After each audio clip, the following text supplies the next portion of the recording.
Perched high upon a spur of the Vindhyan mountain range, overlooking the rugged wilderness of Malwa, is the medieval citadel of Mandu, where time seems to stand still and whisper tales of a long lost era of kings, conquests, legendary romance, and tragedy. Mandu was deserted long ago, yet it is a preserved slice of life in medieval India. The huge palaces, elaborate mosques, talaus, and rainwater harvesting systems speak volumes of their engineering genius. Mandu has over 40 monuments divided on the basis of geographical location into 5 groups: the Royal Enclave Group, the Central Group, the Hathi Mahal Group, the Sagar Talab Group, and the Rewa Kund Group. The hill citadel is accessed through 12 gateways, many of which are inaccessible today.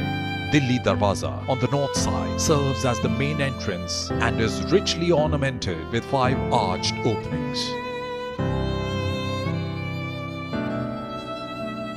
The Royal Enclave primarily consists of what used to be the residential quarters of the royal family. The biggest surviving palace inside Mandu is the Jahaz Mahal, or the Ship Palace, so named because its location in between the Munj Talab and Kapur Talab makes it look like a ship floating in water.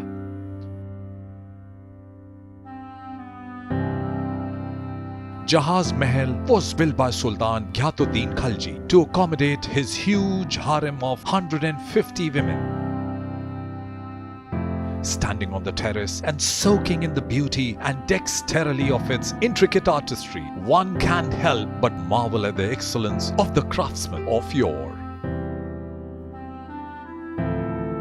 The Hindola Mahal, or Swing Palace, was also built by Sultan Ghyatuddin Khalji in late 15th century to serve the purpose of a Diwani Khas.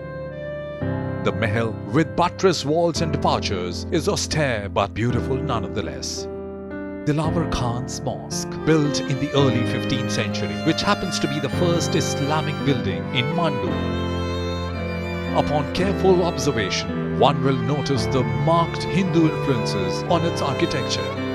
Gada Shah, who was most likely a wealthy resident of Mandu, had a spacious shop.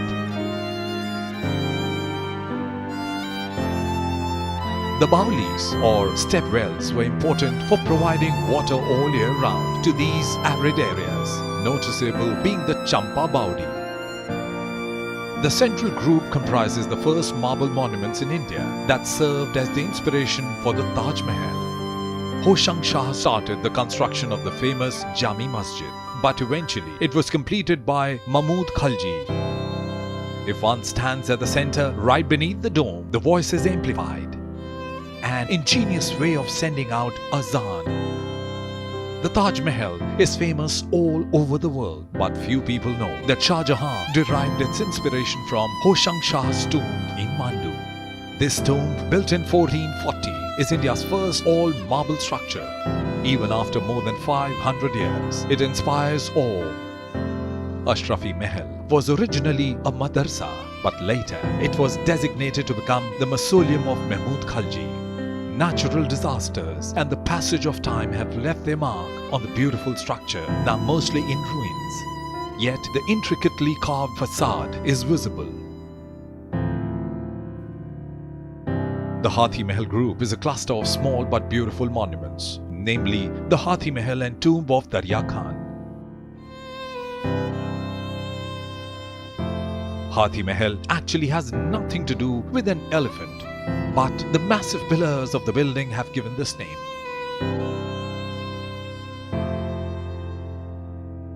The tomb is a great specimen of Islamic art, which was constructed by Darya Khan during his ruling years between 1510 AD to 1526 AD.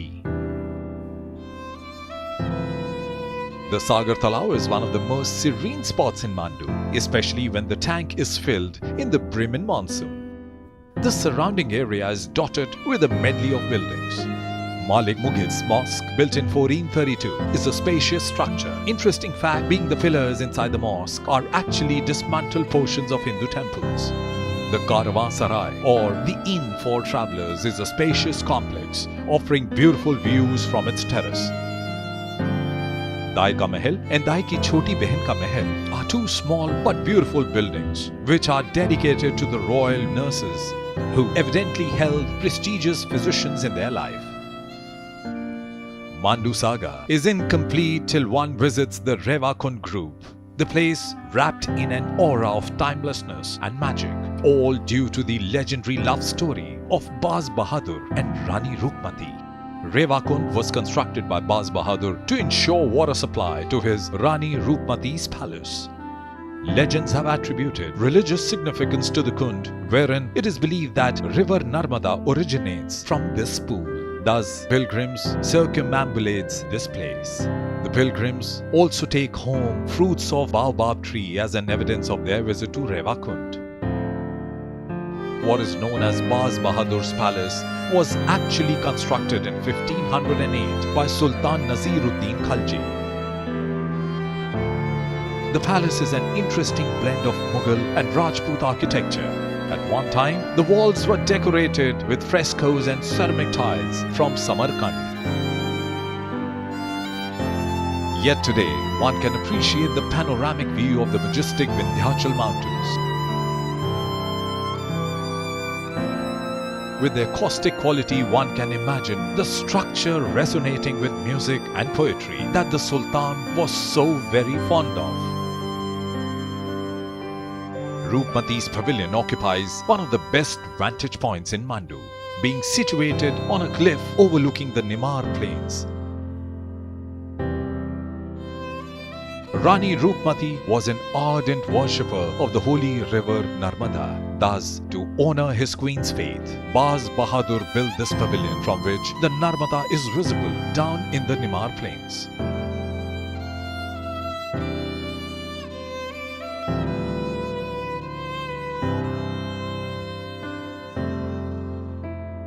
A visit to the pavilion on a moonlit night when the silvery light casts a magical spell on the land as the cool breeze seems to whisper the magical tale of Rupmati and Baz Bahadur is an experience of a lifetime.